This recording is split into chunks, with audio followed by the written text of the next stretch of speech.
তো আপুনি খটৰাঘাটত আহিছে বিশেষভাৱে মানে বানপীড়িত আজি খটৰা সত্ৰলৈকে আহি আমি যোৱা কেইদিনমান আগত এই অঞ্চলত যি বানপানী হৈছিলে এই বানপানীত মঙলদৈ আৰু চিপাঝাৰ সমষ্টি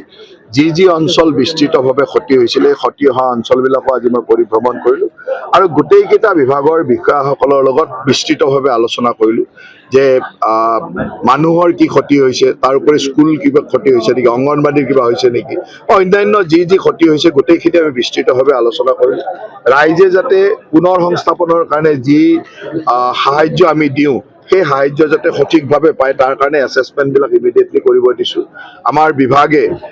সংশ্লিষ্ট বিভাগবিলাকে ইমিডিয়েটলি এছেছমেণ্টখিনি কৰিব যাতে সকলোকে পৰ্যাপ্ত পৰিমাণে ক্ষতিপূৰণটো দিব পাৰে বিভিন্ন বেছিভাগ মানুহৰে খেতি মাটি ক্ষতি হৈছে খেতি সম্পূৰ্ণৰূপে নষ্ট হৈছে গতিকে খেতি নষ্ট হোৱাৰ তেওঁলোকৰ সাহায্য দিয়াৰ উপৰিও ভৱিষ্যতে খেতি কৰিবৰ কাৰণে কঠীয়া ইত্যাদি কি ধৰণে পাব পাৰে কাৰণ বেছিভাগ কঠীয়া নষ্ট হৈ গৈছে কঠীয়া ক'ত পাব পাৰে এই কথাবিলাকো আমি আলোচনা কৰিব দিছোঁ আৰু ইমিডিয়েটলি এই কামখিনি আগবঢ়াব দিছোঁ স্কুল অংগনবাড়ী PHC য'ত যি ক্ষতি হৈছে এইখিনিৰো এছেছমেণ্ট কৰি যাতে সেইখিনিও ঠিক কৰিব পাৰে তাৰ কাম কৰিব দিয়া হৈছে তাৰ লগে লগে এটা বৃহত্তৰ অঞ্চল আছে এই অঞ্চলৰ বিশেষকৈ চিপাঝাৰৰ এটা বৃহত্তৰ অঞ্চল আছে য'ত পানীটো বহু বছৰ ধৰি জমা হৈ থাকে বহুদিন ধৰি জমা হৈ আছে এই পানীটো ওলাই যোৱাৰ ৰাস্তা নোহোৱা কাৰণে সেই অঞ্চলৰ ৰাইজৰ কৃষি কৰিবই পৰা নাই বহু বছৰ ধৰি এই সমস্যাটো হৈ আছে এতিয়া তাক ওলাই নিবৰ কাৰণে কি ধৰণৰ ব্যৱস্থা হ'ব পাৰে তাক আমি চাব দিছোঁ যে ড্ৰেইনেজটো কেনেকৈ হ'ব পাৰে কেনেকৈ পানীটো ওলাই যাব পাৰে তাৰ ওপৰত এটা বিস্তৃতভাৱে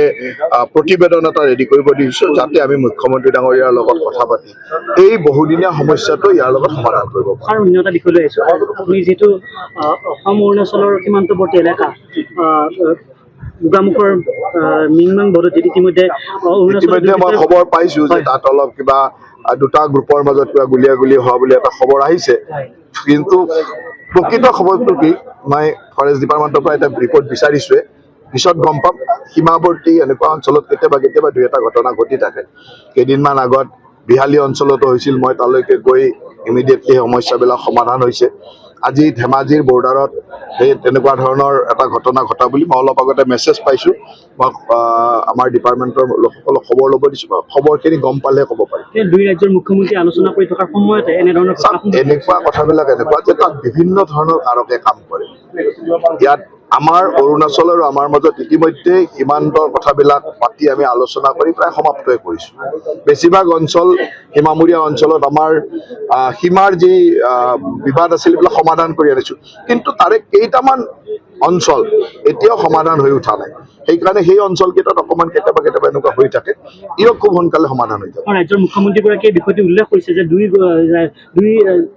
মুখ্য সচিবৰ জৰিয়তে এই বিষয়টো আচলতে আলোচনা কৰাৰ কাৰণে নিশ্চয় এইটোতো এইখন দুয়োখন আমাৰ বন্ধু ৰাজ্য দুয়োখন আমাৰ ইমান সুন্দৰভাৱে কথা পাতিব আনকি যিটো অঞ্চলত আজি গণ্ডগোল হোৱা বুলি কৈছে সেই অঞ্চলৰ আমাৰ যিটো ৰিজনেল কমিটিৰ চেয়াৰমেন মই আছিলোঁ যোৱা বছৰ গতিকে আমি তাত বহুত কথাই আলোচনা কৰি সমাধান কৰিছোঁ কিন্তু এটা দুটা স্পট আছে যিকেইটা বিভিন্ন কাৰণত সমাধান হোৱা নাই কিন্তু মই ভাবোঁ যে এইবিলাক সমাধান সোনকালে হৈ যাব 12জন গুলিবিদ্ধ হৈছে মই ডিটেইলছটো নাজানো বুলিয়ে কৈছোঁ যে মোৰ তাত জাষ্ট মেছেজত আহিছে যে এনেকুৱা গণ্ডগোল এটা হৈছে মই এতিয়াই তথ্যখিনি আনিব দিছোঁ আনিলে ক'ম যিকোনো খবৰৰ বাবে যোগাযোগ কৰক 9181307221 আমাৰ এই নম্বৰত।